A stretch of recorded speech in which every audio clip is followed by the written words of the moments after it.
Bismillahirrahmanirrahim. Today we will discuss about the estimating project times and cost of the projects. These are the objective of the chapter.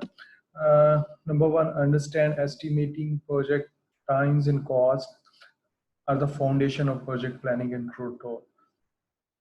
Describe all the guidelines for estimating time and cost and resources. Describe the methods, uses and advantages and disadvantages of top-down and bottom-up estimating approaches. Distinguish different kinds of costs associated with the project. Suggest a scheme for developing and estimating databases for future projects. Understand the challenges of estimating mega projects and describe the steps that lead to better informed decisions. Define white elephant in project management and provide examples, factors influencing the quality of estimates. Then we will discuss about the estimating guidelines for times in cost, top down versus bottom approach, इनके difference क्या है इसमें top down जो estimating approach है और bottom approach में. Methods for estimating project times and cost, level of detail, type of different cost जिसमें direct cost है, ओवरहेड कॉस्ट है, इनडायरेक्ट कॉस्ट है, refining the estimates, and then we will discuss about the different techniques that are used to refine the estimates, creating database base for estimating, and then mega projects.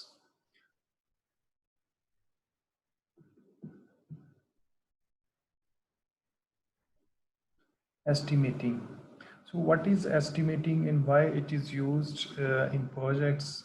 Estimating में basically हम क्या करते हैं, जब कोई project launch होना है, जब कोई प्रोजेक्ट बन गया है, तो अब उसमें हम कॉस्ट और टाइम की एस्टिमेटिंग करते हैं, जिसको यूज करते हुए हम ओवरऑल प्रोजेक्ट की कॉस्ट को एस्टिमेट करते हैं. इसमें ओवरऑल दो अप्रोचेस यूज होती हैं, बॉटम अप्रोच है और टॉप डाउन अप्रोच है. टॉप डाउन अप्रोच में जो हाई लेवल मैनेजमेंट है उससे हम व्यूज लेते हैं, उनका एक्सपीरियंस है उनसे हम व्यूज लेते हैं और कॉस्ट को जो एस्टिमेट करते हैं. और बॉटम अप अप्रोच में हम उसको डिफरेंट फेजेस के अंदर जो है वो उसको एस्टिमेट करते हैं. What is estimating?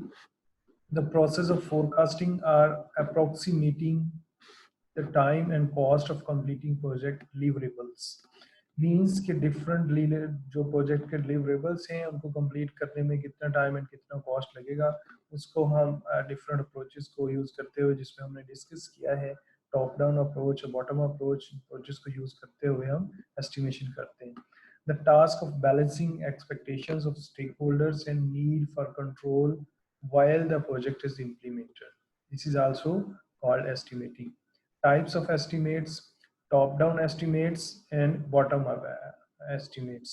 Top-down estimates में different approaches use होती हैं, group consensus है, mathematical relationships हैं, analogies हैं, और bottom-up approach में estimates of elements of the work breakdown structure. यानी कि bottom-up approach में हम work breakdown structures के जो elements हैं उनकी हम टाइम एंड कॉस्ट जो है उसको एस्टिमेट करते हुए उसको एग्रीगेट कर लेते हैं, तो ओवरऑल प्रोजेक्ट की टाइम एंड कॉस्ट हम उसको एस्टिमेट कर सकते हैं. Why we need to estimate the time and cost?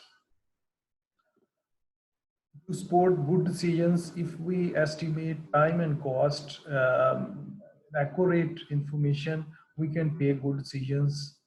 And to schedule the work, if we want to work, schedule the work, and we know how much total time we need to schedule to complete overall work, so we can easily schedule our work.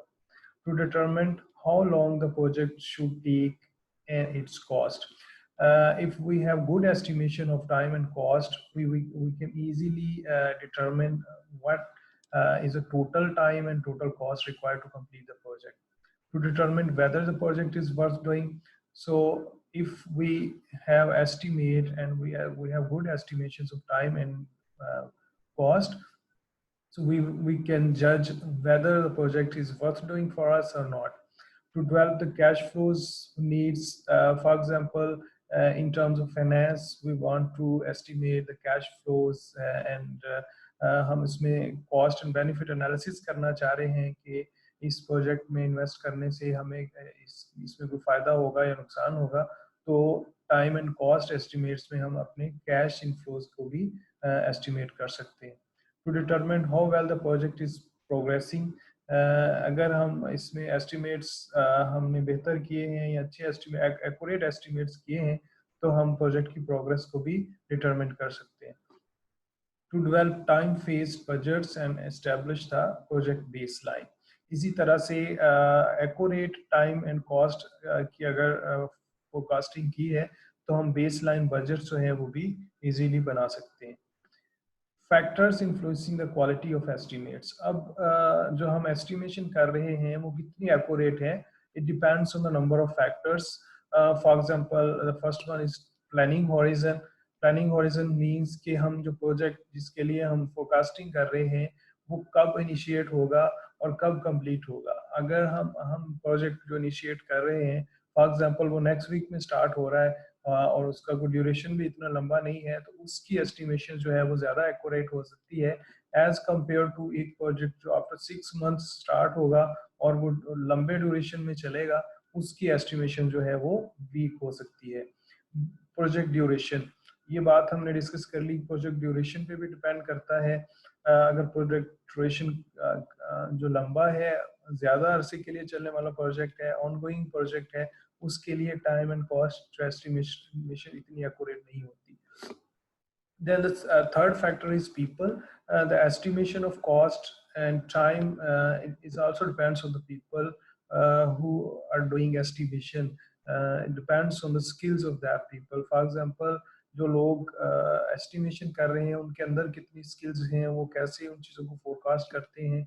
अगर experienced और relevant उसमें लोग हैं तो ज़्यादा estimation अच्छी तरह से कर सकते हैं। Project structure and organization, yes, it also matters, that we discussed in previous chapters. For example, projectized teams अगर हम यूज कर रहे हैं उसके अंदर, तो वो जो लोग हैं वो ज़्यादा एक्सपीरियंस्ड हैं, ज़्यादा जो है वो रेलेवेंट लोग हैं, तो अगर वो लोग एस्टिमेशन कर रहे हैं तो ज़्यादा जो है वो एक्यूरेट इंफॉर्मेशन करते हैं। देन है padding estimates. Padding estimates means कि हम अगर डिफरेंट एक्टिविटीज के अंदर ही डिफरेंट तरह का बजट अलग अलग से करना शुरू कर देंगे एलोकेट, तो उस पैडिंग एस्टिमेट्स में आ जाता है। फॉर एग्जांपल, हम प्रोजेक्ट्स के अंदर डिफरेंट जो है वो डिलीवरेबल्स के ऊपर अलग अलग बजट, रिस्क बजट देना शुरू कर देते हैं। फॉर एग्जांपल, एक 10,000 कॉस्ट आनी है, लेकिन हम उसके अंदर डिलीवरेबल के अंदर ही उसमें 2,000 ऐड कर देते हैं और प्लस 1 डे उसके अंदर ऐड कर देते हैं। इस तरह पूरे प्रोजेक्ट के अंदर डिफरेंट जो एक्टिविटीज हैं हम सब की पैडिंग एस्टिमेट्स बनाते हैं, तो वहाँ पे हमारा जो ओवरऑल एस्टिमेशन होगी वो इतनी ज़्यादा एक्यूरेट नहीं होती। इसलिए पैडिंग एस्टिमेट से आमतौर पे डिस्कस किया जाता है और इसके लिए अलग से जो रिस्क असेसमेंट की जाती है उसके लिए बजट्स रखे जाते हैं। ऑर्गेनाइजेशन कल्चर, जो एस्टिमेशन है वो ऑर्गेनाइजेशन कल्चर पे भी डिपेंड करती है। फॉर एग्जांपल, अगर हम पैडिंग एस्टिमेट्स की बात करें तो डिफरेंट ऑर्गेनाइजेशंस में, स्पेशली अगर हम अपने कल्चर की बात करें और पब्लिक ऑर्गेनाइजेशंस के अंदर पैडिंग एस्टिमेट्स बनाए जाते हैं और इस तरह से जो है वो करप्शन भी की जाती है प्रोजेक्ट्स के अंदर। ऑर्गेनाइजेशन कल्चर्स भी जो है वो मैटर करता है कि अगर जो एस्टिमेशन है वो कितनी एक्यूरेट होती है कि नहीं होती। Then other non project factors, इस तरह से स्टेक होल्डर्स और डिफरेंट फैक्टर्स भी होते हैं। आमतौर पे हमारा जो प्रोजेक्ट जो फोरकास्टिंग होती है उसके अंदर आमतौर पे रूटीन डेज और सारी चीज़ें डाली जाती हैं। फिर आमतौर पे उसमें फॉर एग्जांपल कोई हॉलीडेज आ जाती हैं, कोई इस तरह के हालात बन जाते हैं, तो वो चीज़ें जो हैं वो भी हमारी एस्टिमेशन को डिस्टर्ब कर सकती हैं। Estimating guidelines for times, cost, and resources. Uh, have people familiar with the task make the estimate? जो लोग एस्टिमेशन कर रहे हैं वो टास्क फेमिलर हैं कि नहीं? अगर फेमिलर हैं तो बेहतर तरह से जो है वो एस्टिमेशन कर सकते हैं। Use several people to make estimates, अगर हम सेवरल पीपल्स, डिफरेंट पीपल्स को यूज करते हैं एस्टिमेशन के अंदर, तो हमारे पास वैरायटी ऑफ एस्टिमेट्स आ सकती है या ज़्यादा एक्यूरेट एस्टिमेशन हो सकती है। बेस एस्टिमेट्स और नॉर्मल कंडीशंस। जो बेस एस्टिमेशन है वो नॉर्मल कंडीशंस पे होने चाहिए। Efficient methods and a normal level of resources के ऊपर अगर हम एस्टिमेशन करते हैं तो एक्यूरेट हो सकती है। Use consistent time units in estimating task times. जो हम टाइम यूनिट्स हम यूज कर रहे हैं वो कंसिस्टेंट होने चाहिए। फॉर एग्जांपल जिस तरह हॉस्पिटल्स के अंदर डिफरेंट प्रोजेक्ट्स होते हैं, फॉर एग्जांपल कोई हार्ट सर्जरी है, इस तरह का प्रोजेक्ट हो रहा है, तो उसके अंदर जो टाइम यूनिट्स यूज होते हैं वो आमतौर पर आवर्स में होते हैं। इसी तरह से प्रोजेक्ट के एस्टिमेशंस के अंदर भी जो टाइम यूनिट्स हैं वो कंसिस्टेंट होने चाहिए। फॉर एग्जांपल हम आवर्स में कर रहे हैं तो आवर्स ही को यूज करना चाहिए, या हम अगर डेज में कर रहे हैं तो डेज में ही होना चाहिए, क्योंकि उनमें कंसिस्टेंसी होनी चाहिए। Treat each task as independent, do not aggregate. फिर जो डिफरेंट टास्क हैं जिनके ऊपर हम बजट और टाइम एलोकेट कर रहे हैं उनको इंडिपेंडेंट ही ट्रीट करना चाहिए, ना कि उनको एग्रीगेट करके अगर हम करेंगे तो इसमें जो है वो इतनी ज़्यादा एक्यूरेसी नहीं हो सकती एस्टिमेशन में। Don't make allowances for contingencies. फिर डिफरेंट कंटेंजेंसीज जो होती हैं उसके अलग अलग जो है वो अलाउंसेस उसमें डालने की जरूरत नहीं होती। इस तरह से एक्यूरेसी जो है वो कम हो जाती है। Adding a risk assessment helps avoid surprises to stakeholders. लेकिन रिस्क असेसमेंट जो है वो अगर आप अलग से ऐड करते हैं, फॉर एग्जांपल एक प्रोजेक्ट जो है वो 10 मिलियन का है और उसमें रिस्क असेसमेंट जो है वो फॉर एग्जांपल 1 मिलियन 0.5 मिलियन जो है वो रिस्क असेसमेंट ऐड कर ली जाए, तो वो डिफरेंट जो रिस्क होते हैं उसको जो है वो उससे हम मिनिमाइज कर सकते हैं। Top down versus bottom up estimates. तो शुरू में हमने डिस्कस किया था एस्टिमेशन की दो टाइप्स हैं, टॉप डाउन एस्टिमेट्स है और बॉटम अप एस्टिमेट्स है। Top down estimates are usually derived from someone who use experience and or information to determine the project duration and total cost। ये आमतौर पे सीनियर मैनेजमेंट जो है उसके इनपुट्स की वजह से या उसको इनपुट्स को इस्तेमाल करते हुए टॉप डाउन एस्टिमेट्स होते हैं। Are made by top managers who have little knowledge of the processes used to complete the project. Bottom-up estimates can serve as a check on cost elements in the work breakdown structure by rolling up the work packages and associated cost counts to major deliverables at the work package. Bottom up estimates में work breakdown structure में पे आके हम different जिस तरह work packages होते हैं और वर्क पैकेजेस की जो कॉस्ट होती है उसको हम एस्टिमेट्स करते हुए जो है वो एस्टिमेशन कर सकते हैं। This is an example of bottom up estimates.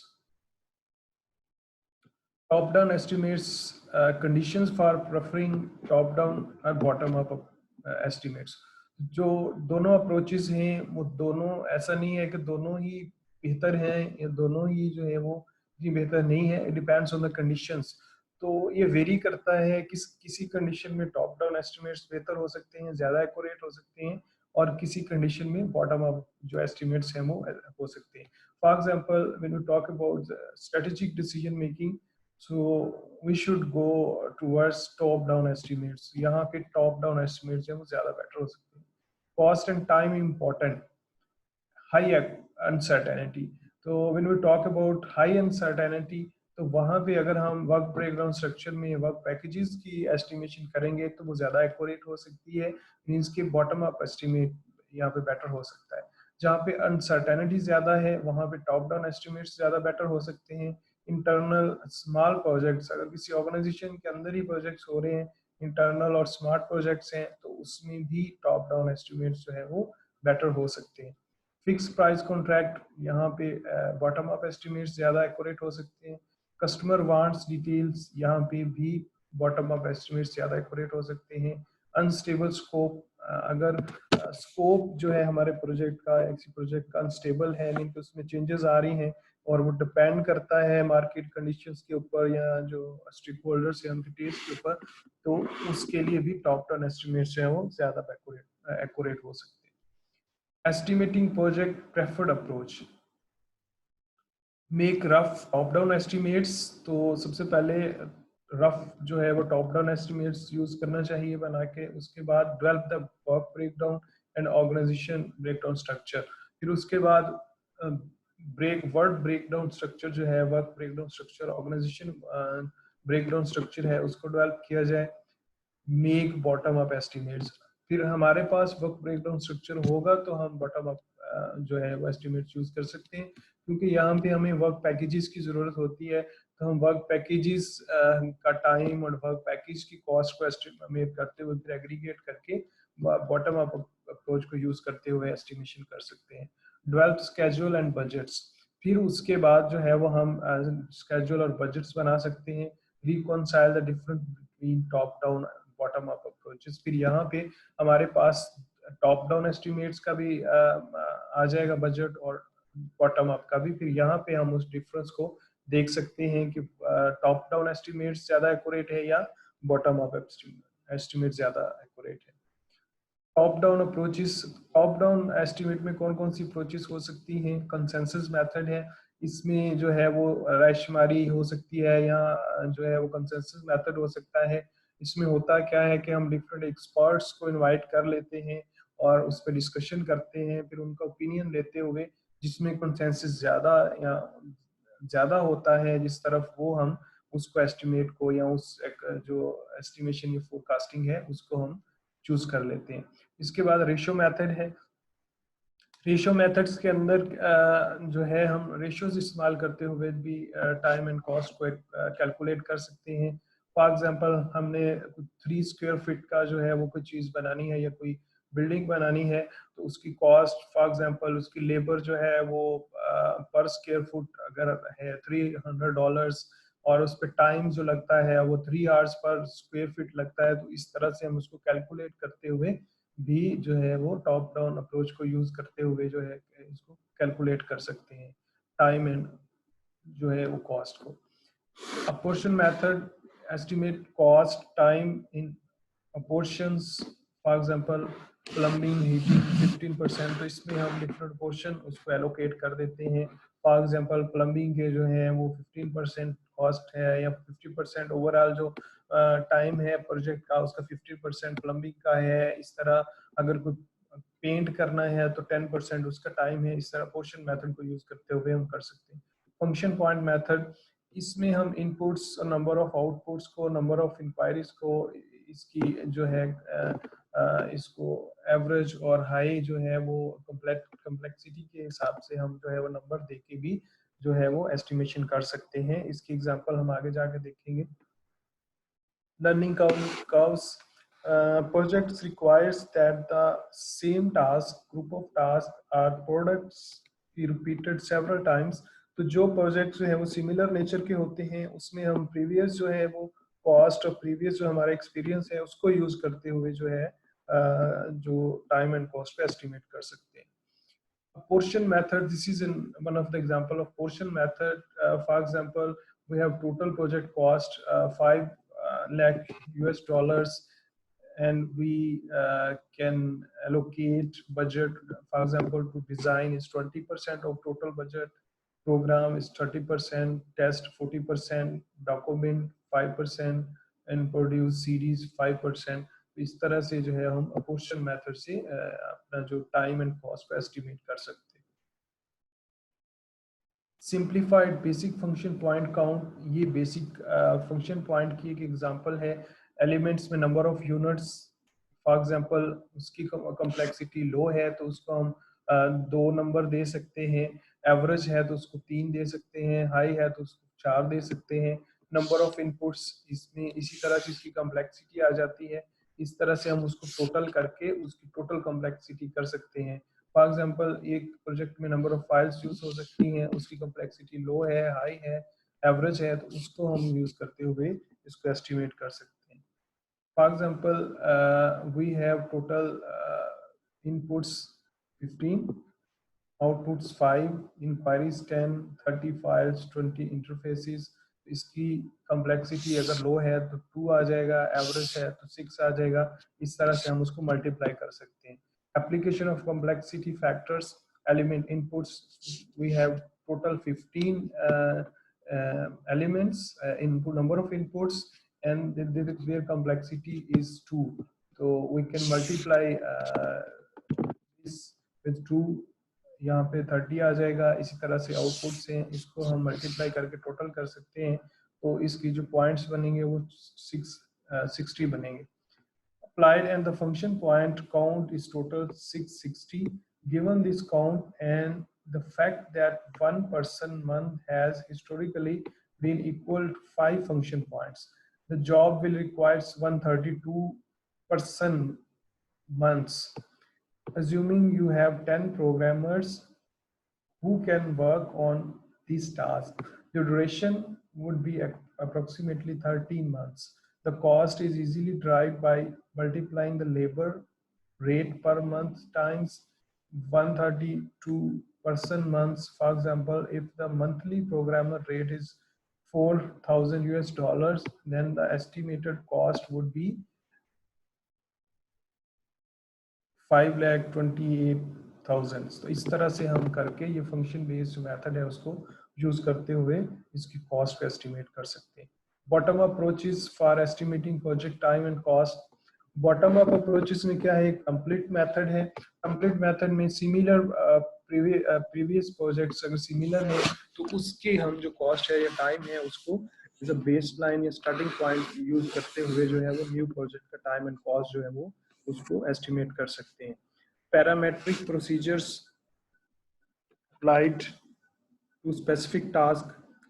Just a parametric technique such as cost per square feet can be the source of top-down estimates. The same technique can be applied in specific tasks. So इसमें हम जो है वो parametric procedure पे use कर सकते हैं। For example हमें पता है जी पर स्क्वायर फुट इतनी कॉस्ट आती है तो हम उसमें टोटल स्क्वायर फुट कर लेंगे, फिर एक स्क्वायर फुट पे इतना टाइम लगता है, तो इस तरह से करते हुए भी हम टाइम और कॉस्ट को एस्टिमेट कर सकते हैं।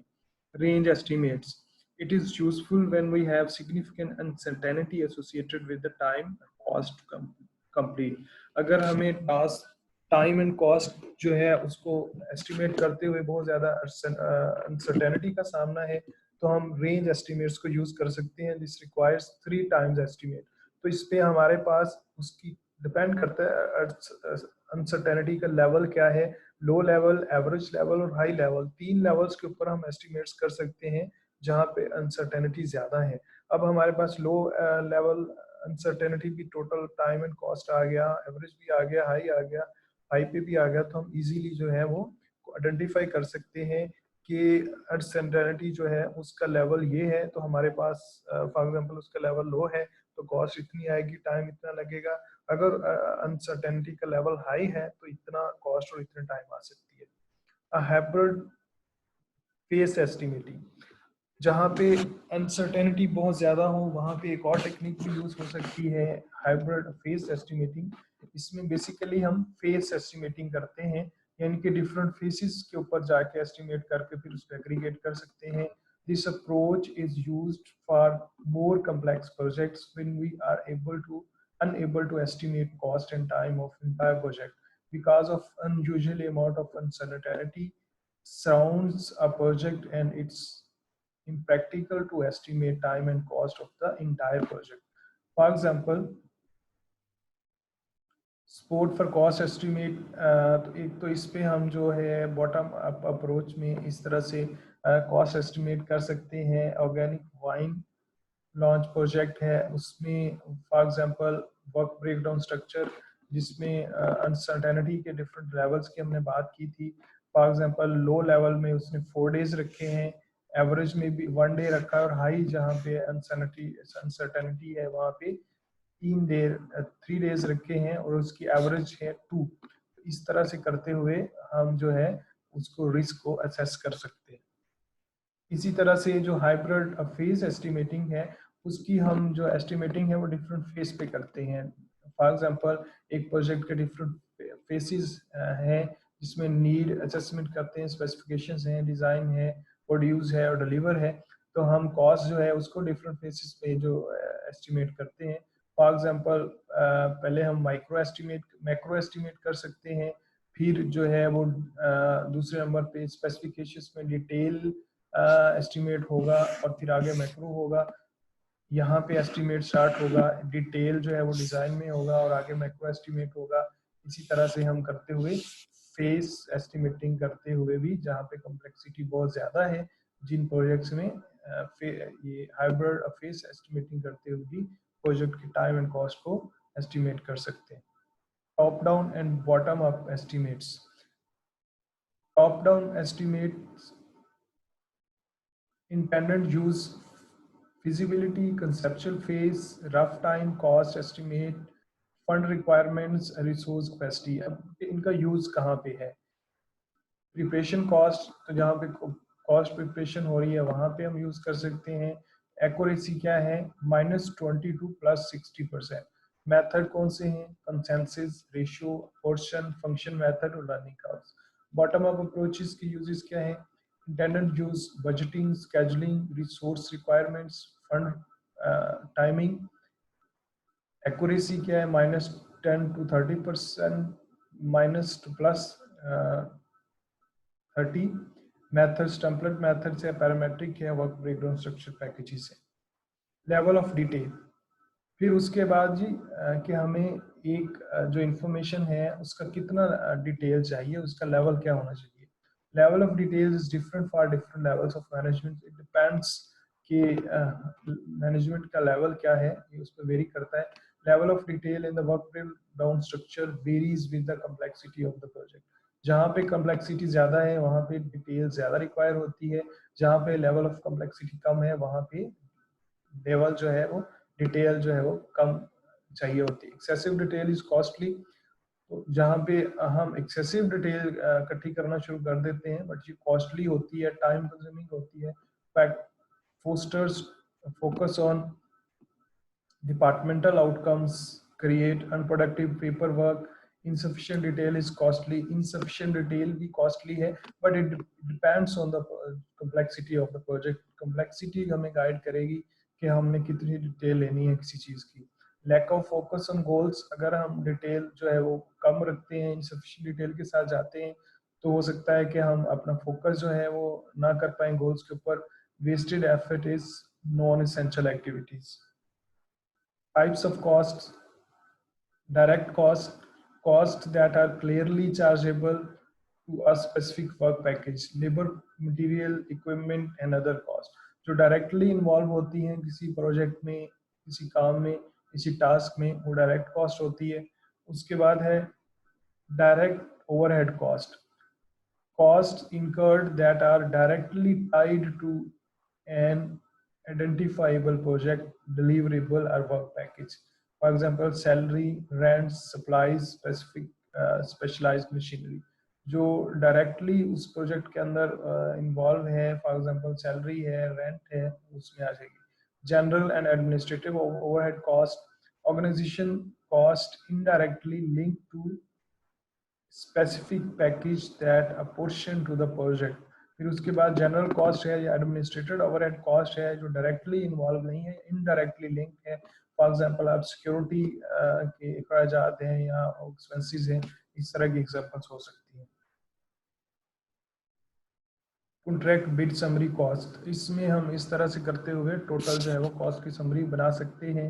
डायरेक्ट कॉस्ट फॉर एग्जांपल 80,000 है, डायरेक्ट ओवरहेड कॉस्ट 20,000 है, टोटल डायरेक्ट कॉस्ट जो है वो इस तरह से 1 लाख है। फिर इसमें आ जाएगी जनरल और एडमिनिस्ट्रेटिव कॉस्ट जो है वो 20% है, टोटल कॉस्ट का 20,000 ऐड हो जाएगा, टोटल कॉस्ट आ जाएगी और प्रॉफिट जो है वो 20% है। इस तरह से हम टोटल बिग जो टोटल उसको समराइज कर सकते हैं। The views of cost, there are 3 views of cost. Committed cost है, एक्चुअल कॉस्ट है और स्केड्यूल कॉस्ट है। तो इसमें 3 तरह की कॉस्ट हो सकती है। एक तो जो कमिट की गई है, फॉर एग्जांपल हमने डेटा कलेक्ट किया मार्केट से, हमें पता चला जी सीमेंट की इतनी कॉस्ट है, ये कमिटेड कॉस्ट है। उसके बाद जो एक्चुअल कॉस्ट है, जो जब हमने प्रोजेक्ट लॉन्च कर दिया, जो एक्चुअल कॉस्ट आई वो एक्चुअल कॉस्ट होगी, और बजटेड कॉस्ट जो है, या हमने जो स्केड्यूल बजट जो हमने बजट बनाया था वो बजटेड कॉस्ट हो सकती है। 3 तरह की डिफरेंट कॉस्ट हो सकती है। रिफाइनिंग एस्टिमेट्स, फिर हम अपने प्रोजेक्ट के जो एस्टिमेट्स हैं, जो टाइम और कॉस्ट के एस्टिमेट्स, उसको रिफाइन कैसे कर सकते हैं। Interaction cost are hidden in estimates, तो बाज़ जगह पे इंटरेक्शन कॉस्ट जो है वो इन्वॉल्व होती है। फॉर एग्जांपल प्रोजेक्ट के अंदर डिफरेंट वर्क ब्रेकडाउन जो है पैकेजेस के अंदर जो है वो इंटरेक्शन करना होता है। फॉर एग्जांपल एक टास्क जो है वो कंप्लीट हुआ है, तो नेक्स्ट टास्क जो है उन जो लेबर है या जो इंजीनियर्स हैं उन्होंने आपस में इंटरेक्शन करना है, तो जो उस इंटरेक्शन पे कॉस्ट आती है, फॉर एग्जांपल उस इंटरेक्शन में एक दिन का टाइम वेस्ट होता है या लग जाता है, तो वो कॉस्ट जो है वो हिडन रह जाती है। तो इस तरह की कॉस्ट को भी उसमें देखना चाहिए। Normal conditions do not apply. आमतौर पे जो टाइम एंड कॉस्ट की एस्टिमेशन की जाती है वो नॉर्मल कंडीशंस में की जाती है, बट हम देखते हैं कि मोस्ट ऑफ द टाइम्स जो है वो नॉर्मल कंडीशंस जो है वो नहीं रहती। फॉर एग्जांपल कहीं पे बहुत ज़्यादा बारिश हो जाती है, स्ट्राइक्स हो जाती हैं, तो इस तरह से जो एस्टिमेट्स जो हैं वो इनएक्यूरेट हो जाते हैं। Things go wrong on projects, इस तरह से डिफरेंट जो है वो चीज़ें हो रही होती हैं। फॉर एग्जांपल जो डिज़ाइन बनाया गया था किसी चीज़ का, वो जो है उसमें डिफरेंट चीज़ें हो जाती हैं, या एक्चुअल जब हम उस डिज़ाइन को अप्लाई करते हैं तो उसमें उसमें मिस्टेक्स होती हैं। तो इस तरह की चीज़ें जो है, ये गड़बड़ जो होती है, वो भी हमारे एस्टिमेट्स को इन्फ्लुएंस कर सकती है। Changes in project scope and plans. फिर इसके अलावा जो स्टेक होल्डर्स की तरफ से, या गवर्नमेंट्स की तरफ से, या जिनको प्रोजेक्ट डिलीवर होना है उनकी तरफ से प्रोजेक्ट में जो है वो स्कोप के अंदर चेंजेस करवाई जाती हैं, प्लान्स चेंज होते हैं, तो वो भी एस्टिमेट को इन्फ्लुएंस करते हैं। ओवर एस्टिमेशन, बाज़ जगह पे जो है वो ओवर एस्टिमेशन की जाती है चीज़ों की, डिफरेंट कॉस्ट और टाइम को ऐड कर दिया जाता है। जिस तरह हमने पैडिंग एस्टिमेट्स की बात की थी, जो ओवर एस्टिमेशन है वो भी ओवर जो एक्चुअल जो हम एस्टिमेशन करते हैं उसको इन्फ्लुएंस करता है। फिर उसके बाद है स्ट्रेटेजिक मिस रिप्रेजेंटेशन। तो अगर फॉर एग्जांपल हमने डिफरेंट प्रोजेक्ट्स के टाइप्स की बात की थी, जिसमें कंप्लायंस प्रोजेक्ट से, स्ट्रेटेजिक प्रोजेक्ट्स थे, मस्ट डू प्रोजेक्ट्स थे, तो अगर स्ट्रेटेजिकली मिस रिप्रेजेंटेशन होती है तो वहाँ पे जो है कॉस्ट जो है और टाइम की एस्टिमेशन है वो भी जो है वो गलत हो सकती है। तो अगर स्ट्रेटजिकली उसको प्रॉपरली आइडेंटिफाई नहीं किया जाता कि ये प्रोजेक्ट स्ट्रेटजिकली इम्पोर्टेंट है बहुत ज़्यादा, तो इस तरह से जो है वो इनएक्यूरेसी आ सकती है एस्टिमेशन के अंदर। Creating a data basis for estimating. तो ये डिफरेंट फैक्टर्स को यूज़ करते हुए जो है वो डेटा बेसिस भी इस्तेमाल की जाती हैं या बनाई जा सकती हैं एस्टिमेशन के लिए। उसमें मैनेजमेंट इंफॉर्मेशन सिस्टम है, हार्डवेयर है, प्रोडक्ट प्रोडक्शन है, प्रोग्रामिंग है, डॉक्यूमेंटेशन है, रिस्क एनालिसिस है और ऑपरेशन प्रोसेसेस हैं। तो for example number 1, estimate and actuals on labour, materials, equipment, benchmarking ratios, code of accounts. तो इस तरह से हम डेटा बेसिस जो है वो बना सकते हैं और यूज कर सकते हैं एस्टिमेशन के लिए। सो ये हमारा चैप्टर था एस्टिमेटिंग टाइम एंड कॉस्ट। आप लोग पढ़ लीजिएगा और इसमें जो इश्यूज हैं वो हम डिस्कस कर सकते हैं ईमेल के थ्रू, या हम जूम का ऑनलाइन जो है वो किसी दिन इसमें कर लेंगे, एक स्केड्यूल करके उसको कर सकते हैं। Thank you.